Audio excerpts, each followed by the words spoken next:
Salut tout le monde, bienvenue sur Arsenal Fans FR. On se retrouve pour une nouvelle vidéo avec Nicolas. Nicolas, comment ça va? Salut l'équipe, salut Lounès. Eh ben, écoute, on est reposé après cet été, on est prêt, ça y est, le mercato est enfin terminé, sauf en Arabie Saoudite, petit teasing pour la suite de la vidéo. Mais voilà, écoute, on est prêt, on est chaud, ça fait plaisir d'être avec toi et puis de faire une petite vidéo. Eh bah ouais, vous l'avez vu de toute façon dans le titre, dans la miniature, c'est une petite vidéo tranquille où on fait un bilan à tête reposée du mercato estival, le mercato qui a fait flipper plus d'un, qui a ravi plein d'autres personnes sur sa fin, donc voilà, beaucoup de départs aussi, donc voilà, on va parler de ça pendant un petit moment, voir quels sont nos avis respectifs, vous demandez aussi vous vos avis, et donc voilà, je compte sur Nicolas qui a très très bien révisé pour voir tous les chiffres, parce qu'en réalité, on a eu beaucoup de transferts, que ce soit chez les pros, chez les Ouais, jeunes. Voilà, c'est important, je trouve, de faire un petit récap de tout ça et aussi nous donner, enfin, donner notre avis, parce qu'on ne l'a pas encore fait sur YouTube, sur nos principales recrues. Voilà, je te laisse la main pour expliciter tout ça, Nico. ouais, petit point factuel, statistique du coup du vrai bilan du mercato. Alors, juste, je sais que dans les commentaires, il y en aura peut-être qui disent oui, il manque des joueurs, etc. Alors pour le coup, j'ai pas inclus les joueurs de l'académie parce que je sais qu'il y a eu pas mal de mouvements aussi à l'académie. Là, on est parti du principe des joueurs qui étaient considérés ou considérables comme pro ou comme membres potentiels de l'équipe première, ou en tout cas qui avaient déjà joué en pro. Donc voilà, pour tout vous dire, c'est ça. Donc du coup, si ça vous va, on commence avec le bilan des départs. Donc on a quand même 14 départs, ce qui n'est pas rien sur un mercato estival. Donc je vous les liste un à un, si ça vous va, et puis après on rentrera un peu plus dans les détails. Du coup, sur les départs, on a ce bon vieux Cédric qui est parti. Voilà, fin de contrat, donc départ libre. Alors si je dis pas de bêtises, il est toujours sans club. Donc pour l'instant, il est parti pour des grandes vacances. Il n'est pas si vieux que ça, je me rappelle plus, je crois qu'il doit avoir 33 ans, non? 32, Ouais, 33 ans. 32, 33, il me Donc, semble aussi. bon, on lui souhaite bonne chance en tout cas, et j'imagine qu'il retrouvera un club, je pense, assez rapidement. Mais il y a beaucoup de joueurs qui sont encore libres. C'est assez étonnant Ouais. ce mercato. Enfin, tu vois, tu as des plus gros noms, genre Rabiot, Memphis, etc. Tu as pas mal de joueurs qui sont encore libres. Donc, je ne mets pas Cédric à ce niveau-là, mais étonnant. Je sais pas ce qu'ils attendaient que le mercato se décante. Bon, en tout cas, Cédric est parti, il est libre. Dans le rayon des joueurs libres, on a aussi Sirjan. Alors Sirjan, il est technique hein, pour ceux qui le trouvent, mais ça fait partie des jeunes joueurs, voilà, slash académie.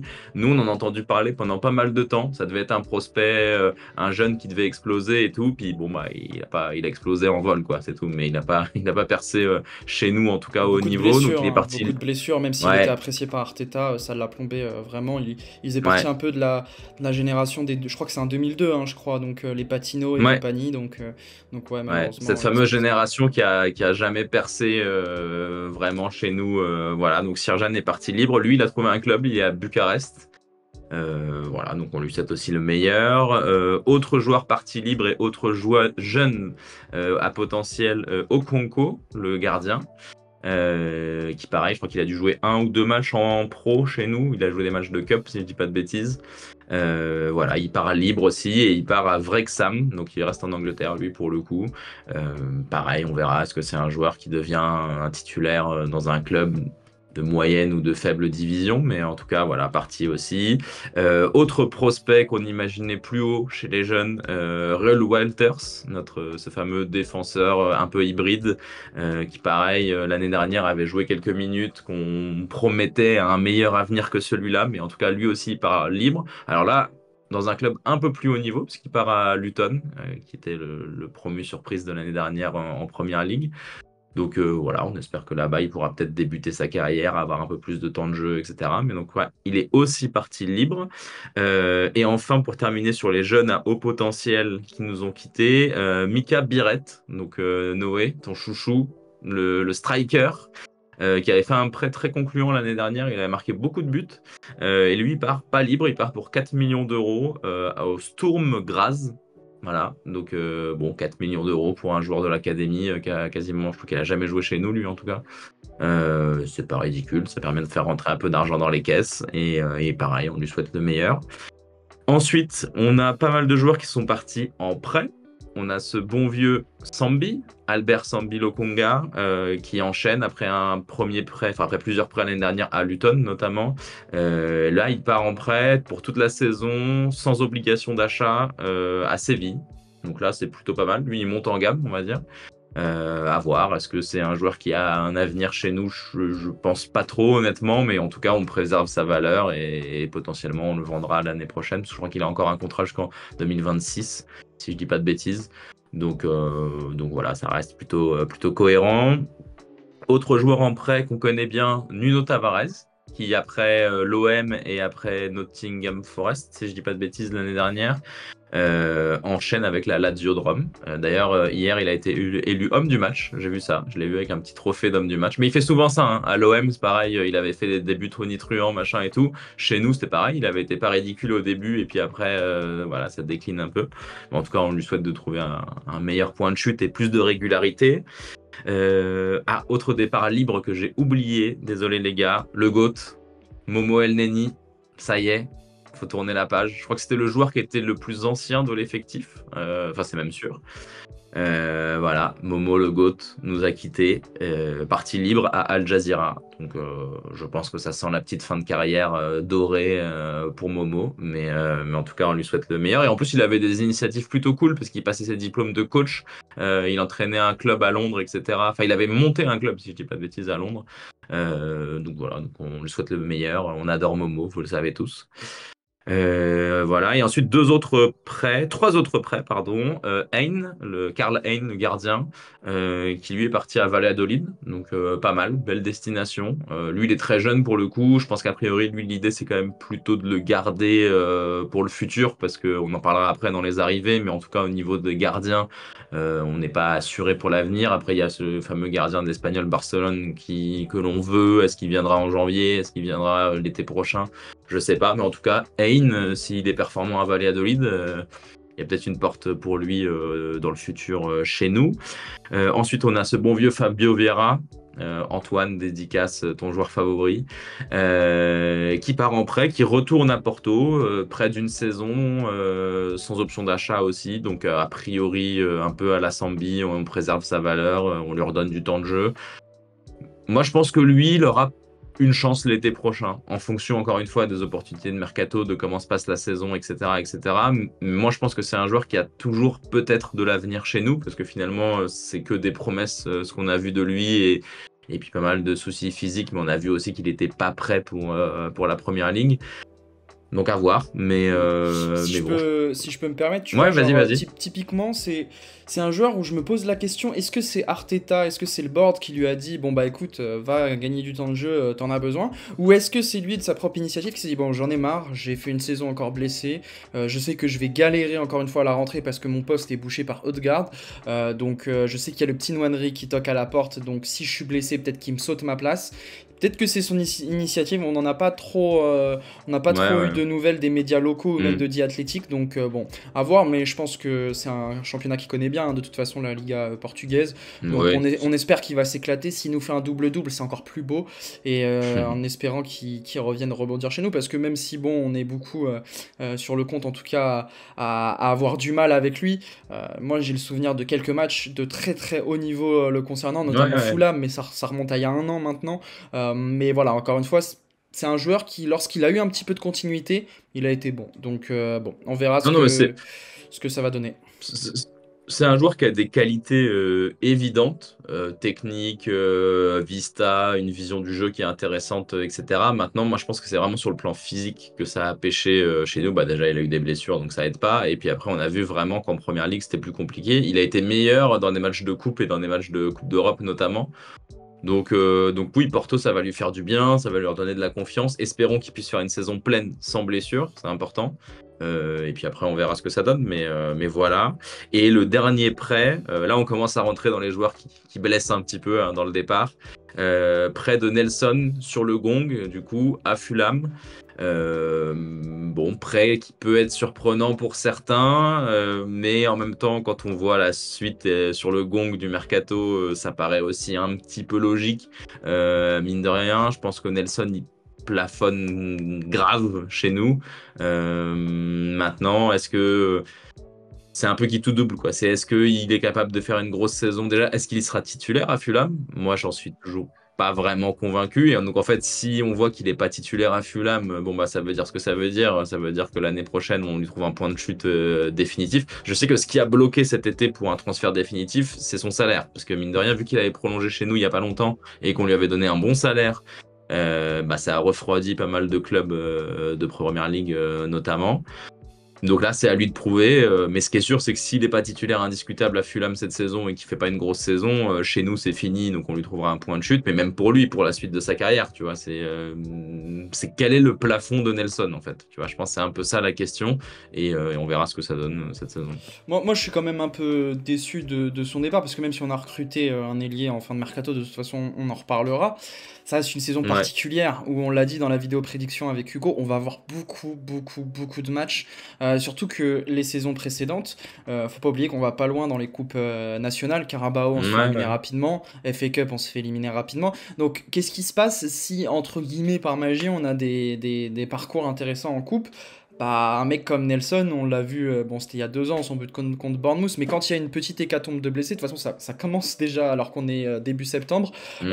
Bon, certes, c'est pas évident pour lui, c'est un rôle qu'il doit accepter, de se dire, bon, bah, de toute façon, je vais quasiment pas jouer, mais je vais être sur le banc et je peux faire des sorties de banc quand mon club perd 3-2 ou 2-1. Mais bon, ouais, on a recruté. On va pas se plaindre, mais pour moi, en termes d'attaquant ailier, même si on est OK, à titre personnel, bon, je suis pas Arteta et encore heureusement, mais je l'aurais pas fait partir. Ouais, mais j'entends ce que tu dis et je pense qu'on en reparlera dans nos avis respectifs sur le mercato. Mais si tu veux, pour moi, il y a aussi l'envie du club et il y a aussi, comme tu disais tout à l'heure pour Vieira, l'envie du joueur. Et Nelson, c'est comme Smith Rowe qu'on va aborder juste après, bah, c'est plus des si jeunes joueurs que ça. Tu vois, les gars, ils ont 24 ans. Bah en fait, au bout d'un moment, tu as besoin de temps de jeu et tu as besoin de te dire, bah en fait, qu'est-ce que je vais faire pour la suite de ma carrière? Parce qu'ok, là, il avait un bon contrat avec Arsenal avec un bon salaire, mais potentiellement, s'il joue pas, c'est le dernier contrat de sa vie. Donc, enfin, tu vois ce que je veux dire, en tout cas à ce niveau-là. Donc maintenant, il faut que tu montres que tu mérites d'avoir un contrat respectable en première ligue. Et donc, du coup, pour ça, il faut que tu joues. Et mine de rien, chez nous, on en reparlera sur le côté qualitatif et quantitatif de l'effectif, mais pour moi, tous les postes sont doublés, voire plus en défense, mais en tout cas, sur les postes d'attaque, tu as tous les postes qui sont doublés. Et ce qui est sûr, c'est que tous les postes doublés, Nelson, pour moi, c'était le moins bon de l'effectif. Bon, en tout cas, celui qui a, pas forcément en termes de potentiel, mais en tout cas, celui qui a le moins de chances de jouer dans l'effectif. Et donc, au bout d'un moment, bah, c'est normal que le mec, il se dise, bah, peut-être que ma place, elle est plus ici et il faut que je tente quelque chose, tu vois. Parce que mine de rien, sur les 2 dernières saisons, Nelson, il est là sur l'ensemble des 2 saisons. Et clairement, à part son banger contre Bournemouth, on retient pas grand-chose de ces 2 dernières saisons. Donc, tu vois, je pense que lui aussi, le mec pense à sa carrière et il faut se dire, bah, au bout d'un moment, il faut jouer, quoi, et il faut prouver. Donc, euh, donc voilà. Donc voilà. Et donc là, on a fini sur les départs en prêt. Et enfin, on a 2 départs confirmés, 3 départs, pardon, confirmés de transfert brut. Si on continue à Fulham, moi, le départ qui me fait le plus mal au cœur, vous savez, le prince, Émile, est parti, Il est l'héritier. parti, ça y est. Et là, il est parti, c'est fini. Après, pour une très belle somme, on va pas se mentir. Du coup, on est sur 31,8 millions d'euros précisément. Oui, si on parle en euros, on parle pas en livres, hein. Même si on parle en sterling. Voilà. Euh, Transfert qui fait mal au cœur, bien sûr, en tant que fan du joueur, en tant que l'histoire, en tant que Saka et Smith Rowe, enfin voilà, tout ce qui va avec. Maintenant, transfert logique aussi, tu vois, c'est un peu exactement ce qu'on vient de dire pour Nelson. Bah là, le théorème sur Smith Rowe, il est encore plus important parce qu'on parle quand même d'un joueur qui était vu comme le crack ultime de l'académie avec Saka, le joueur qui nous a redonné de l'espoir, le joueur qui nous a remis un petit peu sur les bons rails. Et d'ailleurs, Arteta l'a très justement dit dans son adieu entre guillemets à Smith Rowe. Maintenant, bah, c'est un joueur qui a été international anglais, c'est un joueur qui a complètement disparu des radars et c'est un joueur qui, pareil, à 24 ans, se dit bah mince, j'ai besoin de jouer. Et je pense que ça a été dit plus tôt dans l'été. Il y avait un article assez complet de The Athletic qui disait dans un monde idéal, Arteta veut le garder parce qu'encore une fois, il croit aux joueurs, il croit en ses capacités, etc. Maintenant, il y a encore une fois pas que la volonté du club. Et je pense que cet été, le joueur s'est dit, écoutez les gars, je suis passionné par le Mm. club, machin, etc. Mais si j'ai une porte de sortie, laissez-moi partir. Ouais. Et au bout d'un moment, bah, quand t'as Fulham qui arrive et qui dit on met 32 millions d'euros sur un joueur qui a deux saisons blanches quasiment à son actif, bah, je pense que dans notre situation, on dit go, quoi. Et Mm. c'est ce qu'on a fait. Donc voilà, ça fait de la peine. Mais par contre, on lui souhaite le meilleur. Et ses débuts à Fulham font gravement plaisir. Et on va le suivre à fond. Ouais, ouais, non, pour retoucher quelques mots aussi, assez, pas triste, mais bon, un peu de regret, compte tenu de... Nous, on a vu son éclosion, puis son explosion, où on s'est dit, on tient un phénomène. D'ailleurs, on avait été contre la venue d'Odegaard à l'époque, en se disant, non, non, ça va être une conclue pour Smith Rowe, on voyait pas l'intérêt. Ouais. Bon, au final, Mm. effectivement, heureusement qu'on n'est pas la tête du club, hein, parce que Odegaard donne plus que satisfaction. C'est le capitaine emblématique du club, Ouais. très très bon, très performant, et aussi, bah, le plus important, il se blesse peu, ce qui est tout le contraire de notre ami Smith Rowe, hein. On gardera les très très bons souvenirs, les souvenirs où quand on était au fond du trou 2020-2021, et Mm. bah lui, il était là, il performait avec Saka. Donc non, franchement que du bon pour lui. Et enfin, si déjà un Fabio Vieira avait pas sa place dans le 11, enfin galérer un peu, bon certes c'était pour des blessures, bah je vois pas comment Smith Rowe aurait pu débuter, être titulaire pour au moins 10 matchs. Donc comme tu as dit, Ouais, c'est clair. c'est le meilleur pour sa carrière. Et bon vent, mais ne marque pas contre nous, c'est juste ça. Mais éclate-toi à C'est vrai. Fulham. Fulham d'ailleurs, t'en as pas parlé, on pourra en toucher deux mots, mais qui est devenu notre équipe, notre équipe 2. Donc, il réserve. mais Ouais, c'est clair. mais non, ça va être une belle équipe à regarder. Iwobi, Leno aussi, on pense à eux. Donc non, équipe cool. On espère que Nelson gagnera sa place et que Smith Rowe fera des merveilles et retrouvera pourquoi pas une place chez l'équipe nationale anglaise. C'est clair. Et donc, il nous reste 2 départs pour ce mercato d'été. Bon, moi, je pense aller plus vite sur celui-là, très honnêtement, mais Ramsdale, du coup, qui part officiellement à Southampton au dernier jour du mercato pour 21,4 millions d'euros. Donc, je trouve. Alors, après, il y a des bonus, hein. Je crois que le premier versement, c'est aux alentours de 15-16, un truc comme ça. Et puis après, il y a des bonus, je crois, s'ils sont maintenus en première ligue. Enfin, bon, il y a quelques petits bonus qui rentrent en compte, mais en tous les cas, avoir un package à presque 21 millions et demi pour un joueur pareil qui sort d'une saison blanche. Je trouve que c'est bien payé. Petite déception pour lui parce qu'encore une fois, on a beaucoup aimé le joueur, on a beaucoup aimé le mec, personnage très attachant, etc. Et puis qui, pareil, quand il est arrivé, nous a vraiment fait rêver et nous a redonné un peu d'espoir dans le poste du gardien chez Arsenal. L'année dernière, on était les premiers à le dire, on a été un peu surpris de l'arrivée de Raya pour le coup, ça nous paraissait bizarre. On se disait est-ce qu'il vient en tant que doublure et puis finalement ça a été assez clair rapidement qu'il venait pour lui sauter sa place. En plus, Raya, il a fait quelques petites boulettes qui n'ont pas aidé à se faire des amis auprès de la fanbase qui, du coup, aimait beaucoup Ramsdale, justement. Mais là, je pense qu'il n'y a plus de débat. Honnêtement, ses prestations à Raya, bah, un peu comme à Verts, en fait, depuis 2024, on va dire. C'est du haut niveau. Là, sur le début de saison, sur les 2 premières journées, il est exceptionnel et il nous permet de gagner les 2 premiers matchs clairement. Là, ce week-end, bon, les faits de jeu ne vont pas dans notre sens, mais je pense qu'honnêtement, lui, il fait le taf. Même sur le but, il fait le taf. Euh, il est très bon, sa relance elle est exceptionnelle, sa gestion du domaine aérien alors qu'il est petit pour un gardien de but, c'est du très très haut niveau. Donc voilà, il n'y avait plus de débat entre le numéro 1 et le numéro 2 chez Arsenal. Et donc effectivement, ça sert à rien d'avoir un joueur du calibre de Ramsdale en tant que remplaçant. En plus, lui commençait à faire un petit peu la gueule, ce qui est normal sur le banc de touche. Donc voilà, tu capitalises sur son contrat, tu prends 21 millions d'euros, c'est honnête. Déception pour lui parce qu'effectivement, on pouvait imaginer qu'il pouvait aller dans un meilleur club, mais aussi, force est de constater qu'il n'y a aucun gros club qui est venu chercher Ramsdale. Et donc, ça peut aussi vouloir dire ce que ça veut dire, tu vois ce que je veux dire?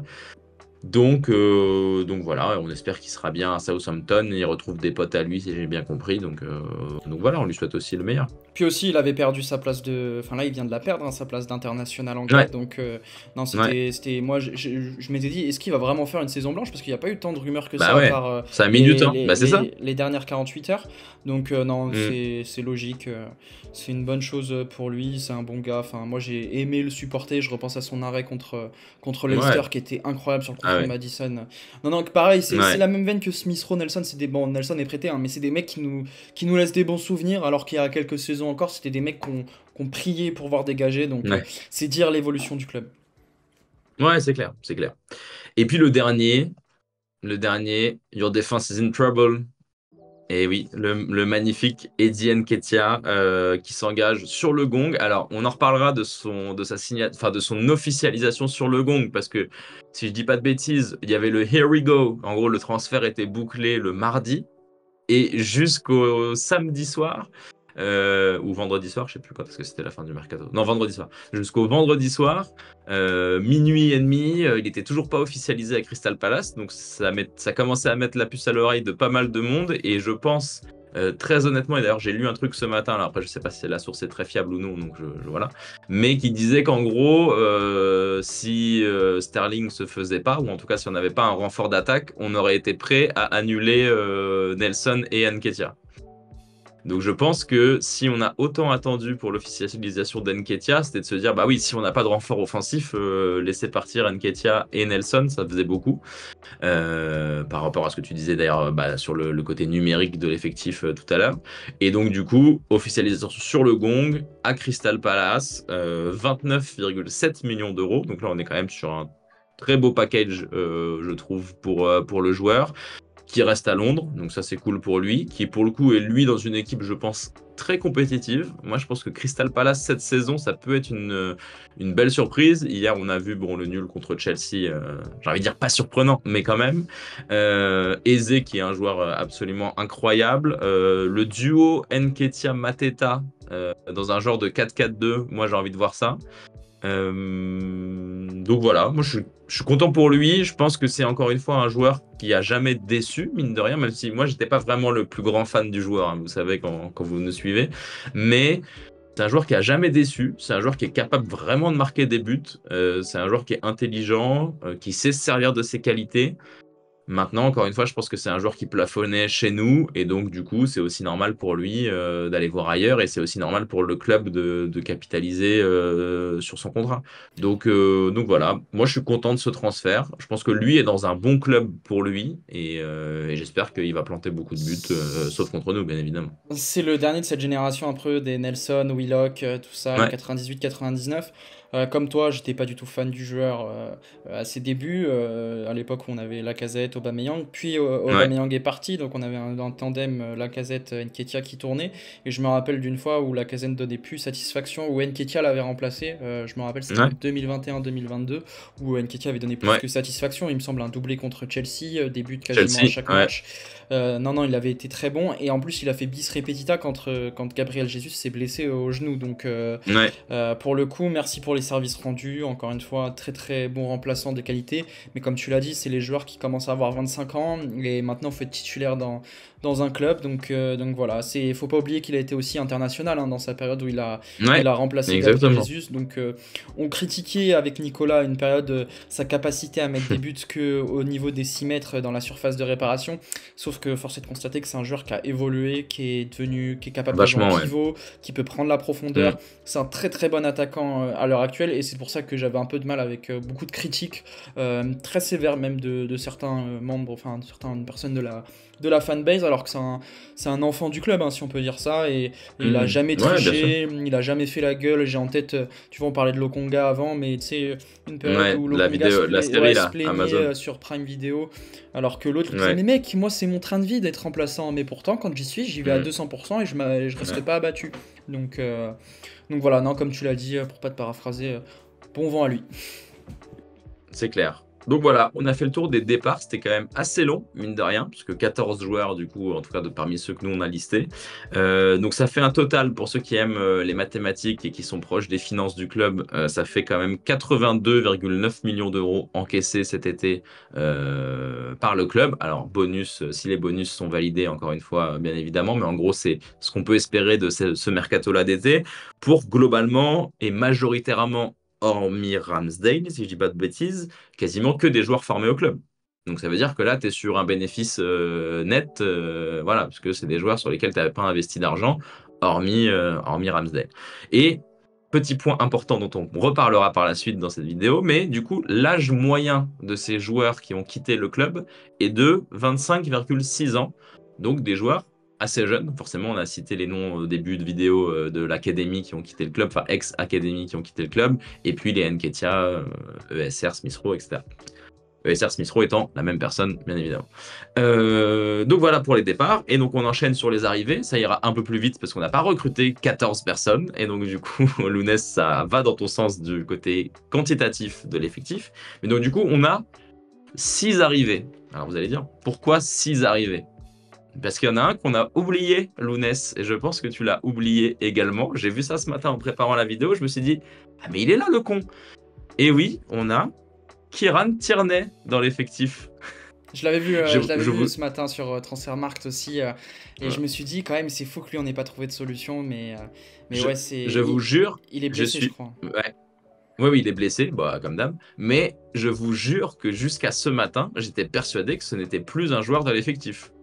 Ça, c'est fou quand même. C'est-à-dire que c'est un mec, je crois qu'il arrive en 2019 ou 2020, où c'était une des recrues phares et on se disait, ouais, trop bien, sur les premiers mois, un peu à la Ramsdale, Love Story avec Tierney, le guerrier qui joue en manche courte dans la neige, etc. Et maintenant, le mec est devenu tellement indésirable que je ne savais même pas qu'il était au club. Donc voilà, sa cote ne vaut plus rien, c'est terrible. Alors qu'en plus, l'année dernière, il était prêté à la Sociedad, justement, dont on reparlera juste après. Il avait été pas mal, je crois, sur le début du prêt, si je dis pas de bêtises, ou pareil, il a joué en Ligue des Champions, je crois qu'il a été quelques fois homme du match, etc. Et puis après, il nous a refait une Tierney, c'est-à-dire blessure, pépin physique, et puis disparition totale de l'effectif.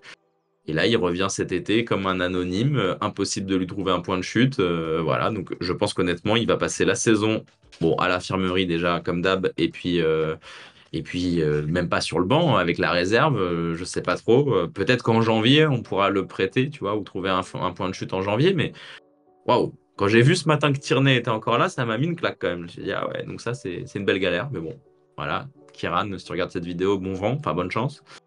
Et donc du coup là on arrive sur les vraies arrivées. Alors pareil, vraie fausse arrivée, mais du coup Raya officiellement engagé cet été, puisque l'année dernière c'était un prêt mais avec option d'achat, du coup qu'on a activé bien évidemment. Donc Raya, pour le récap, il a 28 ans, donc c'est quand même un joueur plutôt PL confirmé.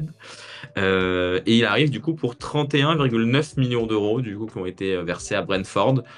Ça fait cher, sachant qu'on avait déjà payé à peu près ça pour Ramsdale, si je dis pas de bêtises, ou 25 à l'époque pour Ramsdale. Et là, Ramsdale, on a vu, il est parti pour 21 et quelques.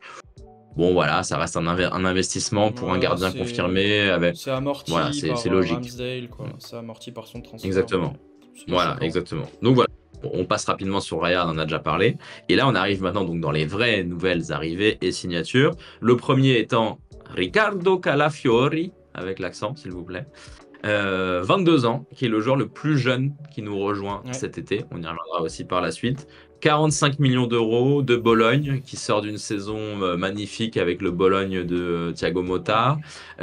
Euro plus que validé aussi avec l'Italie, même s'ils sont sortis un peu tôt, mais en tout cas, très bon Euro. Lui, il était vraiment parmi les joueurs qui ont un peu percé l'écran.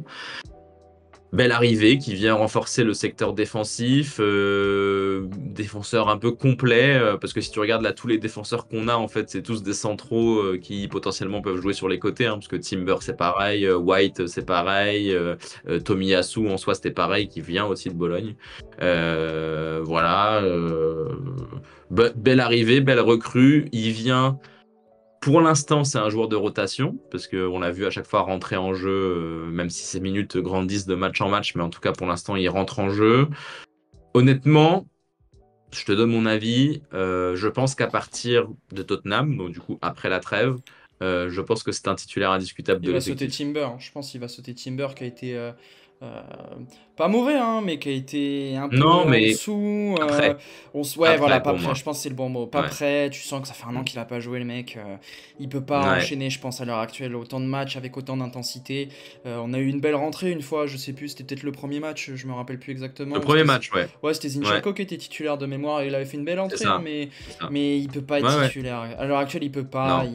Moi, pas à gauche pour moi. Pas à gauche. Et c'est là où Calafiori avait fait des entrées des entrées plus que correctes, hein, donc on Convaincante verra. pour l'instant. Ouais, Ouais, pour on l'instant verra, on convaincante. verra. Et c'est un joueur bon techniquement aussi, hein, qui peut jouer Ah même, ouais. comment dire, je le vois même sur une défense à 5 jouer latéral gauche un peu plus haut, Oui, tu oui. vois, genre Bah, capacité c'est un joueur qui technique. se projette très bien. Ouais. Et d'ailleurs, à l'Euro, ça avait été le cas. Moi, c'est ça qui Mm. m'avait surpris à l'Euro. C'est un joueur qui se projette beaucoup vers l'avant, malgré le fait que ce soit un central de base. Donc voilà, je pense que ouais, Calafiori, très belle recrue. Je pense qu'il y a beaucoup de gens qui le Ouais. voulaient cet été. Le Real Madrid 40 était dessus. le Real. 45 millions pour un joueur de 22 ans qui a explosé, c'est totalement normal, hein. C'est pas surpayé, c'est les prix du marché maintenant. Ouais. Voilà. Donc, top recrue, et je pense que bon, on fera le bilan dans 6 mois ou dans un an, mais pour moi, ce sera un vrai top joueur pour l'effectif. Donc voilà. Ensuite, on poursuit avec la seconde arrivée officielle qui a été Mikel Merino et qui a été officialisée qu'en début de semaine dernière. Donc en fait, entre Calafiori qui a été officialisé il y a longtemps, c'était pendant la tournée US, et Merino où il arrive dans la dernière semaine du mercato, il s'est passé quand même beaucoup de temps. On était un peu sur notre fin. Mais on a l'habitude avec le club, hein, les annonces tardives de joueurs, voilà, c'est un peu la spécialité du club. Mais en tout cas, donc Merino qui arrive, lui, 28 ans, comme Raya, qui vient du coup de la Real Sociedad, 32 millions d'euros, milieu de terrain confirmé, voire surconfirmé, parce que ça fait quand même beaucoup de temps qu'il évolue au haut niveau. Il est passé par Newcastle, donc il connaît la première ligue, même si à Newcastle il n'a pas joué énormément, mais en tout cas, il connaît le championnat. C'est un joueur qui a, je pense, un impact physique qui est assez Ouais. intéressant, et en plus de ça, qui a quand même une qualité technique au-dessus du lot, on va dire, pour ce type de profil. Je pense que c'est pour ça qu'on a été le chercher, et un peu à la manière de Calafiori. Alors lui, gros setback avec la blessure la semaine dernière, le choc a priori malencontreux avec Gabriel qui lui pète l'épaule. Bon, pas inquiet parce que du coup, c'est pas une blessure grave. Enfin, c'est une blessure chiante, mais bon, c'est l'épaule, c'est mécanique entre guillemets, tu vois. Ça, c'est juste lent, ça va se remettre, mais bon, je pense pas que ça va impacter le niveau du joueur. Tu vois, c'est pas comme Timber qui se fait les croisés. Bon, là, ça va. C'est juste chiant parce que du coup, il va quand même rater quelques grosses échéances et que ça va décaler son intégration au sein de l'équipe. Mais moi, je pense que c'est une belle recrue. Alors, si je suis 100% honnête, c'est pas forcément le joueur que j'aurais été chercher en premier. J'aurais aimé un joueur peut-être un poil plus créatif, mais ça reste un bon joueur, et je pense que c'est. Enfin, tu me donneras ton avis par la suite, mais pour moi, c'est le joueur qui doit permettre à Rice de repasser numéro 6. Parce que là, Rice, alors j'étais pas là, ouais, et puis du coup, votre débrief avec Hugo a été avorté sur le match de samedi, au-delà du carton rouge et du fait de jeu, etc. Mais le match de Rice, il était quand même cata, et c'est pour ça que d'ailleurs, on lui met une très mauvaise note. J'ai vu plein de gens qui, sur Twitter, nous sont tombés dessus en disant ouais, vous mettez 2 à Rice alors que c'est un scandale d'arbitrage. Alors oui, c'est un scandale d'arbitrage, mais n'empêche qu'il fait quand même 2 conneries pour prendre ses 2 cartons jaunes. Et globalement, il est très mauvais. Pour moi, c'est le plus mauvais joueur de la première mi-temps. Donc, le 2 est mérité. Et donc, tout ça pour dire que j'en ai marre de voir Rice en 8 à gauche. Je maintiens que même s'il a les qualités physiques et techniques pour faire les allers-retours, pour courir, etc., c'est pas son poste. C'est pas là où il est le plus à l'aise. L'année dernière, les 7 premiers mois de la saison, quand il joue 6, il est extraordinaire. C'est le meilleur milieu de terrain de première ligue à son poste. J'ai pas peur de le dire, même s'il y a un joueur qui s'appelle Rodri. Il était vraiment partout. C'était une pieuvre. Il récupérait tous les ballons. Il sécurisait la défense. Il sécurisait les sorties de balles.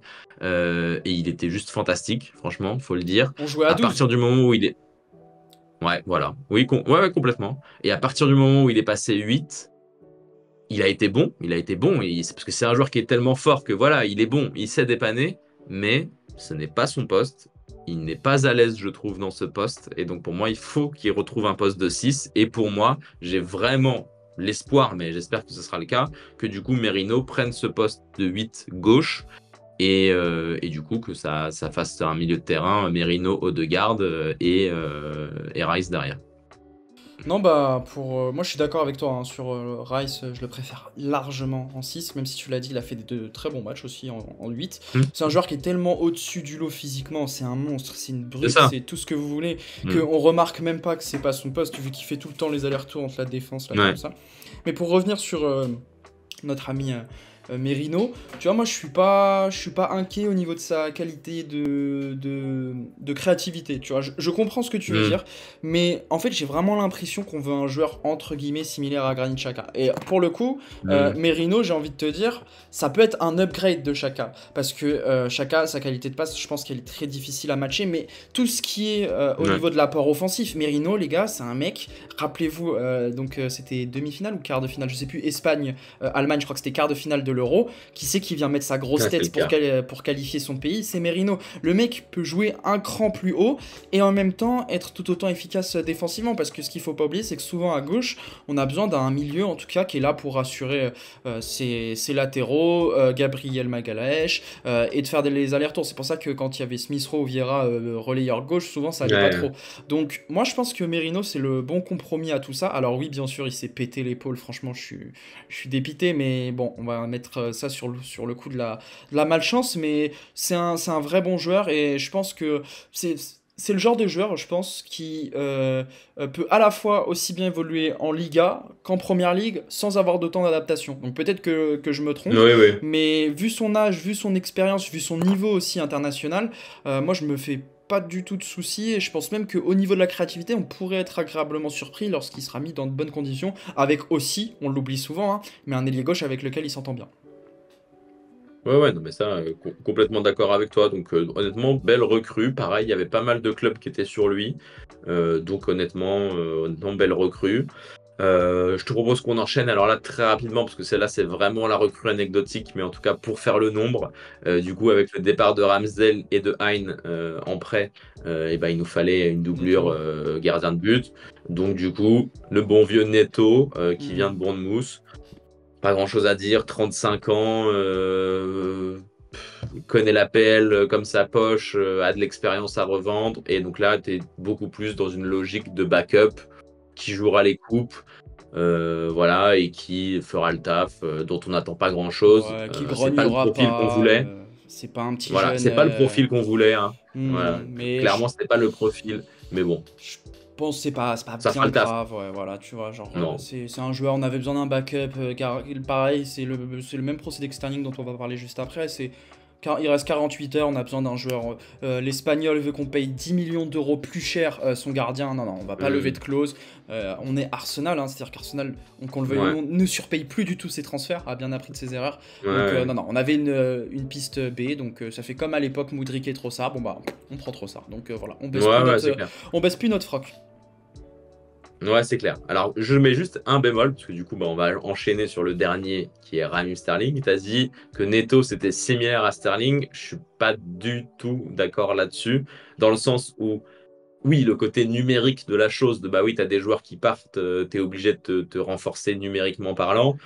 En revanche, je pense que dans le cas de figure et la façon dont c'est décanté le mercato, tu vois, Neto, ça a été un plan B, parce que voilà, on voulait le gardien d'Espagnol, ça s'est pas fait, etc.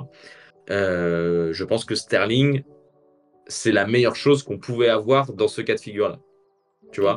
C'est-à-dire que, du coup, je le termine du coup sur ce tableau. Donc Sterling qui arrive, 29 ans, en prêt, sans option d'achat, prêt non payant. On paye 40% de son salaire. Donc ce sera à peu près, j'ai vu les chiffres ce matin, à peu près 100 000 livres par semaine.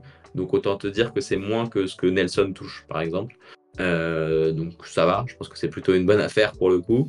Et puis s'il performe, génial. Et puis s'il performe pas, tant pis pour lui, tu vois ce que je veux dire. Mais en tout cas, bon, voilà. Et pour en revenir à ce que je disais, moi, mon avis, du coup, sur Sterling, où je te dis, c'est la meilleure chose qu'on pouvait avoir dans la configuration dans laquelle on s'est retrouvé de ce mercato.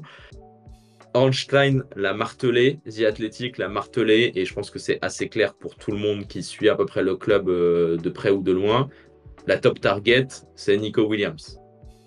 Nico Williams, c'est C'est pas clair que possible. cet été, il n'allait pas bouger.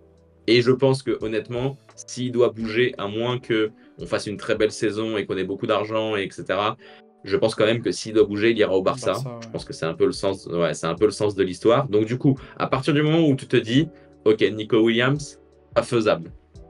Tu vois des top ailiers qui sont sur le marché, parce que c'est ça qu'il faut prendre en compte. Tu vois, c'est un peu ça pour moi la conclusion de ce mercato et ce que les fans devraient peut-être un peu plus prendre en compte, c'est que, et d'ailleurs Ornstein l'a dit dans ces termes-là, la vie c'est pas FIFA. peux pas dire j'ai l'argent, parce que oui, Arsenal a l'argent, j'ai l'argent, je prends lui. Ça marche pas comme ça. Il faut que, un, les clubs en face soient vendeurs, et que deux, le joueur ait envie de venir.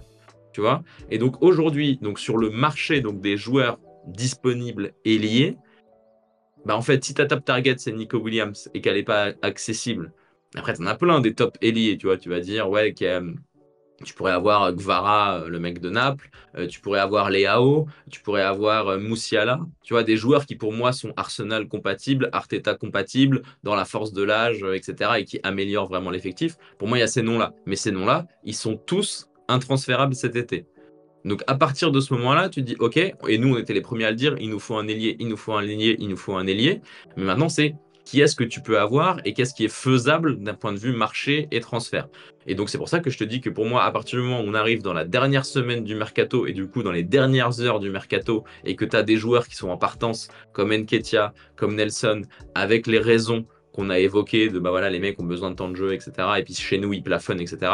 Bah pour moi Sterling, c'est la meilleure option disponible qu'on pouvait avoir. Et en plus, le braquage, entre guillemets, sur son contrat, et etc., fait que c'est encore plus une bonne option. Tu m'aurais dit, on a pris Sterling, on l'a payé 35 millions d'euros et il touche 250 000 livres par semaine. Je t'aurais dit, ah ouais, Sterling, 29 ans, qui sort de 2 saisons de merde à Chelsea, ça fait chier. Tu vois ce que je veux dire? Mais là, dans ce contexte-là, et avec cet arrangement financier-là, pour moi, c'est la meilleure chose qu'on pouvait espérer. Et si tu veux mon avis de ce que j'imagine, comme on a pu le faire pour Calafiori, pour Merino, etc., pour moi, à partir d'après la trêve, Sterling, c'est un titulaire à gauche. Je pense que Martinelli va goûter du banc sévèrement. De toute façon, il était déjà plus ou moins remis en cause par Trossard, mais là, maintenant, il n'y a plus de débat. Et Trossard, on a vu qu'en tant que titulaire, il y avait ses limites, etc. Et donc, pour moi, ce qu'on disait tout à l'heure, tous les postes offensifs sont doublés. Tu as deux neufs, tu as Havertz et Gabriel Jesus. Tu as deux ailiers gauche, tu as Sterling, Trossard, et tu as deux personnes à droite où Saka, et pour moi Martinelli va devenir la doublure de Saka à droite. Parce que si vous regardez bien, les derniers matchs quand Saka est sorti, c'est Martinelli qui a joué à droite et pas quelqu'un d'autre. Donc pour moi, c'est ça qu'Arteta est en train de mettre en place, et je pense qu'un Sterling qui a quand même 29 ans, il est pas à la morgue le type, s'il retrouve, ça sera pas, je pense, enfin j'espère, mais il ne faut pas non plus rêver du Sterling de Manchester City qui avait 55 buts et assists dans la saison en 2018-2019. Je pense pas que ça sera ce Sterling. Moi, c'est une très bonne chose. Ouais, non, comme toi, content de l'arrivée de Sterling au buzzer. J'ai vu aussi pas mal de critiques. J'ai vu même des gens, enfin, tu vois, pour répondre un peu plus globalement, comparer notre attaque à l'attaque de Liverpool et à l'attaque de City. Mais les gars, l'année dernière, on termine meilleure attaque du championnat, je crois, ou deuxième meilleure attaque, je sais plus exactement. C'est pas parce qu'on n'a pas ce neuf dont tout le monde parle, deuxième meilleure attaque, ouais. ce Haaland ou je ne sais quoi. Les gars, franchement, des fois, faut arrêter un peu de tweeter pour tweeter. Les gars, notre attaque, elle a rien envié à celle de Liverpool. Ok, on n'a pas un Mohamed Salah, mais on a un mec sur le côté droit qui est phénoménal depuis 4 saisons maintenant et qui a que 22 ans. On a devant un joueur comme Havertz qui s'est réveillé depuis 7-8 mois, qui plante quasiment à chaque match. Et sur le côté gauche, on trouvera une solution de toute façon, parce que avec l'option Sterling, Martinelli, Trossard, c'est sûr, il y en a un qui sera le moins décevant. Et j'ai pas de doute là-dessus, ça va fonctionner, la mayonnaise va prendre. Et voilà, enfin, tous nos postes, tu l'as dit Nicolas, je te rejoins aussi sur Martinelli qui deviendrait une doublure de Saka. Tous nos postes sont doublés, donc ouais, j'aime pas trop ces dramas. Et de toute façon, on en parlera lors de la notation du mercato. Notre mercato, tu vois, genre sur la miniature, j'ai mis est-ce que c'est une réussite? Bah, franchement, limite si ça nous fait la transition, on peut donner nos notes, hein, mais pour moi c'est un mercato bien sûr. qui est plus que réussi, dans le sens où ton effectif, comme on l'a dit l'année dernière, il gagne plus 1 an en expérience, parce que t'as aucun de tes joueurs majeurs qui part. Et ça, mine de rien, c'est pas rien. T'as toujours un joueur dans des clubs comme le Bayern, comme Chelsea, non, pas Chelsea, pardon, Manchester United, non, ni Manchester, bon, je sais plus qui est gros club en Angleterre. Non plus. Manchester City, bref, t'as compris ce que je voulais dire. Qui ont des joueurs comme Cancelo, comme, je sais pas, Davies, qui ont une envie d'air, d'ailleurs, d'aller à l'Atlético ou au Real Madrid, tu vois, des joueurs comme ça. Là, nous, aucun. On garde tous nos gros éléments. On fait partir des joueurs à potentiel qui ont 24, 25 ans, chez qui on tire 20, 30 millions d'euros. Et donc, non, pour moi, c'est un mercato qui est plus que réussi et on se renforce. On se renforce le plus important. La défense, bon, c'était un chantier il y a quelques saisons. Là, maintenant, tu as envie de dire que les postes sont full. Même Kivior n'est pas parti au cas où si on a un petit pépin, donc à gauche, à droite ou en centrale. Parce que Kivior, j'ai limite l'impression que c'est le troisième central. C'est un central, ouais. Donc voilà, non franchement on a gardé tout le monde défensivement. Au milieu de terrain, bah, on a 3-6 si on compte par T, Jorginho et Rice. À gauche, on a Merino. À droite, on a Odegaard. Et puis là aussi, tu vois, on a... Moi, je sais pas, parce qu'on connaît tous Arteta et comment il a du mal vraiment à faire confiance à des jeunes depuis la génération Smith-Rowe. Mais bon, sait-on jamais, on a deux gros prospects de l'académie qui sont Miles Lewis-Kelly et Ethan Nwaneri. Peut-être qu'ils gratteront des minutes. Donc, c'est sûr. Ils vont pas être titulaires indiscutables, ça non. Mais comme je vous l'ai dit tout à l'heure, avec la Carabao, la FA, bah, ce sera pas étonnant de les voir jouer 3, 4, 5 matchs peut-être. Donc on verra. Moi, très sincèrement, je suis satisfait et juste, je terminerai là-dessus. Pour moi, ce mercato, peut-être que des gens seront pas d'accord. Pour moi, c'est 9 sur 10. 9 sur 10. Ah, t'y vas fort. Ah non, pour moi, je mets une aussi bonne note. Parce que je vais te dire pourquoi les gens mettent aussi bas. Je vais te dire. Si Gabriel Jesus, si Merino ne se blesse pas, je te jure que tout le monde saute de joie sur ce mercato. Alors oui, c'est un 8 qui est bonifié, on va dire. Mais avec tout ce qu'on a dit depuis tout à l'heure et avec la confiance que j'ai... Alors oui, on n'a pas ce fameux 9, mais encore une fois, pour moi, c'est un débat qui n'a pas lieu d'être. Pour moi, c'est un 9, et parce que c'est des joueurs qui arrivent à maturité, c'est des joueurs qui savent ce que c'est la Ligue des Champions maintenant, c'est des joueurs qui savent ce que c'est la course au titre avec City depuis 2 ans maintenant. Tout ça fait que ce mercato-là, il n'y a quasiment rien à redire. Donc voilà. Écoute, globalement, je te rejoins juste pour terminer sur le point statistique, parce qu'on n'a pas fini les statistiques. Donc, on a 6 arrivées au global, si tu comptes le retour de prêt de Tierney, pour un total du coup dépensé de 108,9 millions d'euros, aussi avec tous les bonus, etc.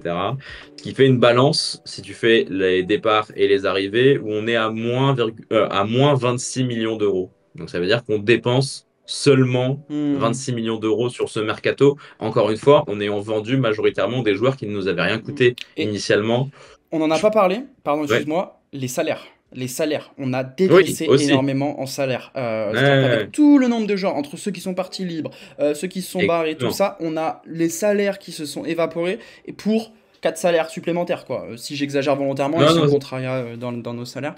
Donc non, les salaires, quelque chose de pas parler, pardon, excuse-moi, les salaires. Les salaires, on a dégraissé énormément en salaire. Avec tout le nombre de joueurs, entre ceux qui sont partis libres, ceux qui se sont barrés, tout ça, on a les salaires qui se sont évaporés et pour 4 salaires supplémentaires, quoi. Si j'exagère volontairement, ils sont contrariés dans nos salaires. Donc non, les salaires, quelque chose de non négligeable Exactement. Pour la santé du club. En fait, il y en a qui aiment bien jouer les comptables sur Twitter. Donc nous, on va pas jusqu'à ce point-là. Mais c'est juste de dire, c'est quand même important la santé financière d'un club pour les prochains investissements, justement, les prochains mercatos et la durée de vie de l'effectif, de renouveler des joueurs. On parle de Saka. Au bout d'un moment, il va quand même falloir lui donner un très gros contrat à ce joueur. Et donc, du coup, il vaut mieux avoir des finances saines pour pouvoir se permettre justement de ne pas perdre tes meilleurs joueurs, comme tu le disais juste avant. Et tu te permets même de refuser une offre de Trossard de 35 millions en provenance d'Arabie Saoudite parce que ton club va bien, tu as gagné de l'argent l'année dernière grâce à la PL, tu en as gagné grâce à la Ligue des Champions. Globalement, économiquement, financièrement, notre club va aussi bien, quoi. Bien sûr, bien sûr. Donc ça n'a pas de débat. Et du coup, sur la fin du truc statistique, ce qui rejoint ce que tu disais sur la moyenne d'âge du club. Donc je disais tout à l'heure que la moyenne d'âge des joueurs partis est de 25,6 ans. Là, la moyenne d'âge des joueurs qui arrivent est de 26,8 ans. Donc on recrute. Bon, alors après, il y a Neto qui fait pencher la balance parce qu'avec 35 ans, Pépère, il fait un peu augmenter le chiffre. Mais globalement, ça veut quand même dire qu'on est plus sur des recrues d'expérience que sur des jeunes joueurs, hormis Calafiori du coup. Et du coup, ça rejoint ce que j'allais dire. Sur mon avis du mercato, je te rejoins. Pour moi, c'est un mercato qui est réussi. Et pourquoi est-ce qu'il est réussi? Parce qu'en fait, le club s'en est tenu au plan qui était prévu. Au début du mercato, on a repartagé des propos. Alors, je ne sais plus si c'est Edu ou Arteta. Je pense que c'est Edu. Mais bon, bref, à vérifier pour les spécialistes.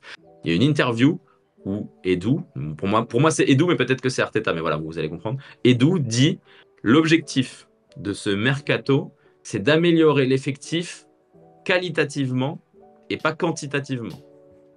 Ce qui veut dire, on va pas faire une Chelsea à recruter 15 joueurs parce que ça sert à rien, mais par contre, on va venir améliorer l'effectif qualitativement. Et si on prend ce point, et juste ce point, pour moi, c'est une énorme réussite parce qu'effectivement, Calafiori, on va dire qui, si on regarde les départs, prend numériquement la place de Cédric, parce que oui, il n'y a pas eu de gros départ sur les défenseurs. Et voilà. Donc, ok, c'est une amélioration qualitative de l'effectif, il n'y a pas de débat.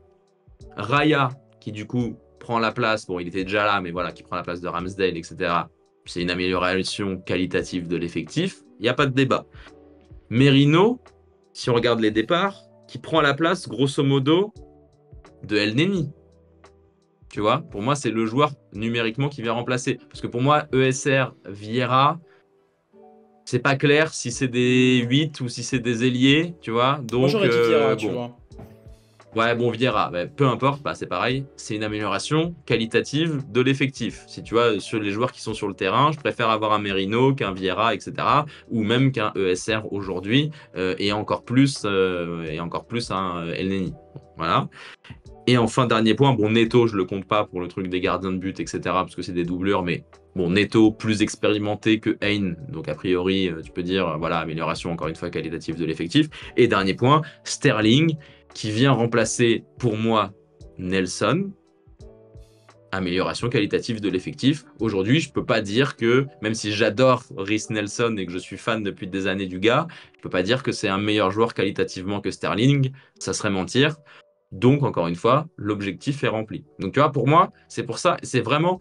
En fait, le club avait un plan au début de Mercato. Il s'y est tenu. Et pour moi, de ce point de vue-là, c'est un Mercato réussi. Comme on l'a dit, tous les postes sont doublés, que ce soit en attaque, au milieu de terrain et en défense. Donc, franche réussite là-dessus. Après, moi, où j'irai pas sur un 9 comme toi, moi, je vais plus être sur un 7,5, 8. Parce qu'il y a deux choses qui me laissent un peu sur ma faim. Effectivement, je rejoins le point principal qui est quand même, ok, qualitativement, c'est parfait. Quantitativement, je pense que un joueur offensif de plus, ou en tout cas un milieu créatif de plus, ça serait pas déconnant. Tu vois ce que je veux dire? Pour moi, c'est ça qui manque. Moi, je suis pas du tout dans le débat du 9. Je pense que le débat du 9, il faut arrêter. Un 9 qui met 50 buts à Arsenal, ça n'arrivera pas. C'est pas ce qu'on recherche. C'est pas, en tout cas pas sous Arteta. C'est pas ce qu'on recherche. C'est pas la philosophie du club, etc. Donc là-dessus, voilà, ça sert à rien de revenir encore une fois 200 fois sur ce truc-là. Par contre, voilà, un profil un peu plus créatif parce que pour moi, même si tous les postes sont doublés, tu es à une blessure grave, enfin en tout cas une blessure qui éloigne des terrains pendant longtemps, de Odegaard, Havertz ou Saka. Si tu as quand même un de ces trois joueurs-là qui se pète gravement, on sera short. Parce que, ok, tous les postes sont doublés, mais donc du coup, si le remplaçant est titulaire pendant 8 mois, ça va faire short, tu vois. Donc c'est pour ça que, pour moi, je peux pas aller au-dessus de 7,5, 8 sur le mercato. Il y a ce premier point-là, voilà. Et j'ai de la peine que ESR soit parti, donc du coup, je peux pas mettre un 9 non plus. Mais en tout cas, c'est un très bon mercato. Je suis hyper confiant et j'ai une take supplémentaire. Celle-là, elle est dédicace pour Noé, parce que de ce que l'on voit du début de saison et le niveau de forme qu'il a, je pense que Saka cette année va tout éclater, mais genre vraiment très salement. Et je pense que Saka peut nous faire une saison à genre 20 buts, 15 passes D. Et donc dans ces cas-là, encore une fois, ça termine le sujet de on a besoin d'avoir un 9 qui met 200 buts. Donc voilà, écoute, c'est à peu près mon avis global sur ce mercato. Sur ces belles paroles, ça fait très longtemps qu'on est ensemble, mais je te propose qu'on dise au revoir à tout le monde. Et donc voilà, n'hésitez pas à nous dire, vous, votre note, votre avis sur le mercato. Si vous avez regardé toute la vidéo, déjà merci. Et des arguments. Et des arguments, bien sûr. Et des arguments. Si vous n'êtes pas d'accord avec nous aussi, dites-le. Un petit pouce bleu, un petit s'abonner aussi, ça fait toujours plaisir. Et écoutez, Gunners, ça remplace un petit peu, là aussi on va parler quantitativement, le live qu'on n'a pas pu faire avec Hugo, donc c'est 50 minutes. Donc voilà, on a parlé mercato. Et puis on a du contenu, on a du contenu pendant cette trêve internationale affreuse. Voilà. Qui nous fait mal. Mais voilà. Bon, merci à tous et à toutes, et puis on se dit à bientôt. Salut Gunners. Salut l'équipe, bonne journée.